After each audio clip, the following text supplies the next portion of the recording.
Avant les tsunamis asiatiques du milieu des années 2000, le monde avait pratiquement oublié que de tels phénomènes pouvaient exister.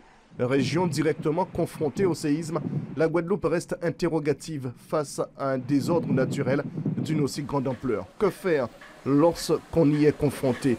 Visiblement, les consignes de sécurité ne sont pas suffisamment diffusées ou en tout cas mal maîtrisées. En cherchant le lieu le plus sûr. Après, vous dire quel est le lieu, quelle est la manière de s'abriter, la meilleure manière de se protéger, j'en sais rien. Parce que j'ai vu ce qui s'est passé à la télé, j'ai vu les gens courir dans tous les sens en paniquant. Donc après, je ne saurais vous répondre.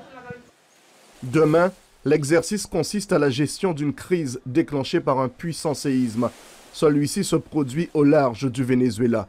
Moins de 2 heures après, une forte vague, évaluée jusqu'à 5 mètres, frappe les côtes guadeloupéennes.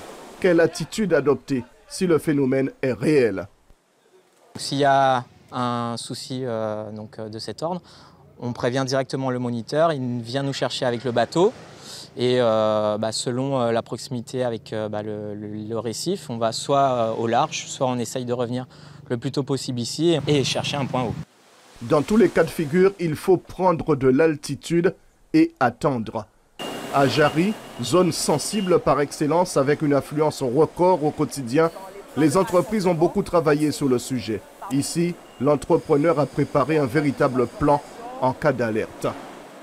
Quand on sent la terre bouger fortement sous ses pieds, ou quand on observe un mouvement de marée, ascendant ou descendant, puisqu'on est tout près de la mer, la consigne est de se réfugier dans les hauteurs. D'accord ? Là, c'est la consigne valable pour toute détection de tsunami. Chez nous, au Grand Moulin des Antilles, on a consigne de monter au dernier étage du bâtiment le plus haut, qui est le bâtiment Le Moulin. Mais toutes les entreprises ne disposent pas de bâtiments comme celui-ci. Alors, comment gérer efficacement si le pire se produit un jour? La question mérite d'être étudiée avec attention. Car d'ordinaire, il est déjà difficile de circuler dans cette zone industrielle, commerciale et résidentielle.